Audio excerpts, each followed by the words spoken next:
The aroma of garlic and baking bread wafted through Tony's Italian bistro like a long-lost friend giving you a hug, mingling with the gentle clink of glasses and the soft hum of dinner-time chatter. It was a Saturday night in late September, the kind of night when the restaurant was absolutely buzzing. Every table was packed with families celebrating milestones, couples toasting anniversaries, and friends catching up over plates of steaming pasta. The walls were plastered with photos of the Mancini family, 3 generations of restaurateurs who'd transformed this place from a hole-in-the-wall pizzeria into the most beloved Italian eatery in the county.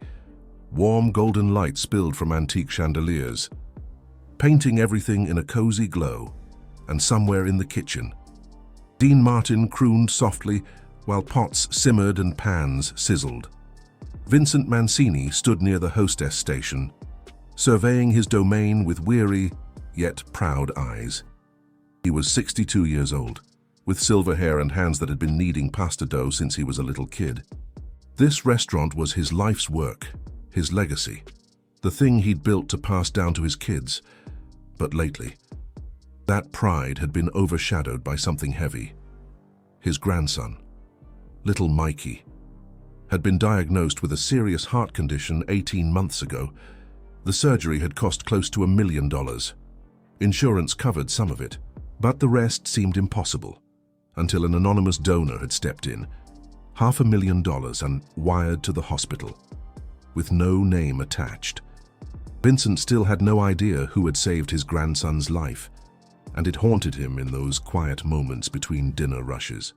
If you believe in gratitude, second chances, and never judging a book by its cover, please like, comment, share, and subscribe to this channel.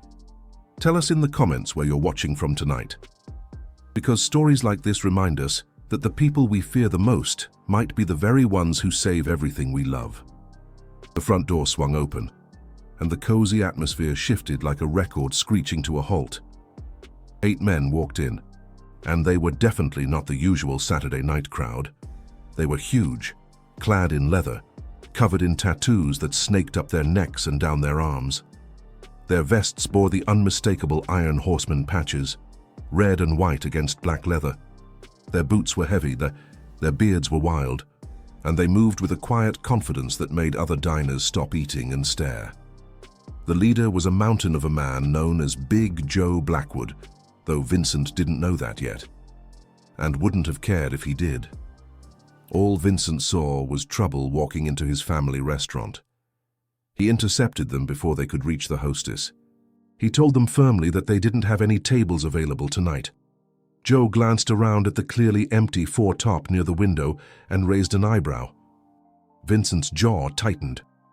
He said this was a family establishment. He said they didn't serve their kind here.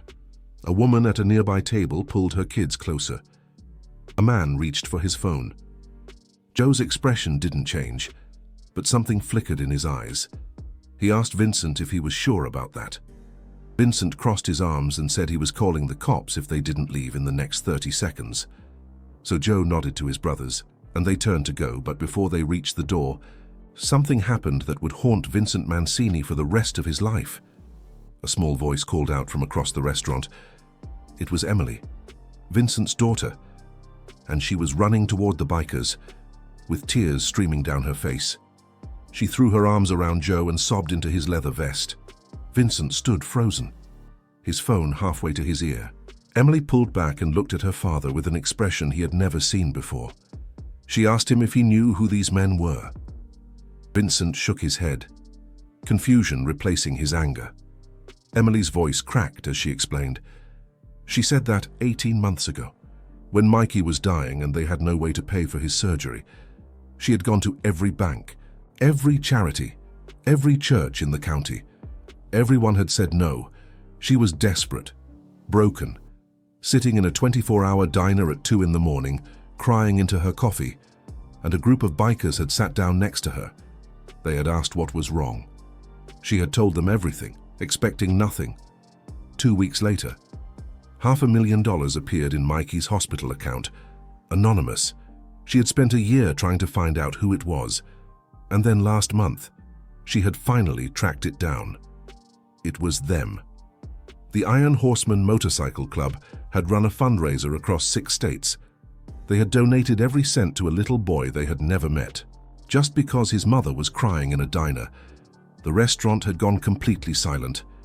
Vincent's phone slipped from his fingers and clattered on the tile floor. He looked at Joe, at the men he had just thrown out of his restaurant, and his face crumpled. He tried to speak, but nothing came out. His knees buckled, and Emily caught him. Joe stepped forward and put a massive hand on Vincent's shoulder. He said they didn't do it for thanks. They did it because that's what family did, and anyone who raised a daughter as strong as Emily was family to them. Vincent looked up at this man he had judged, feared, and humiliated, and saw something he had missed entirely. Kindness. Pure, unfiltered human kindness wrapped in leather and tattoos. He grabbed Joe's hand with both of his and couldn't stop the tears. He said he was sorry. He said he didn't know. He said he had judged them without seeing them. Joe helped him to his feet and said that was the thing about armor. Sometimes the people wearing it were the soft test inside. That night, Vincent Mancini closed his restaurant to the public. He personally cooked a 7-course meal for the 8 men who had saved his grandson's life. They ate, they laughed, they shared stories until well past midnight, and above the bar. Vincent hung a new sign that would stay there for the rest of his days.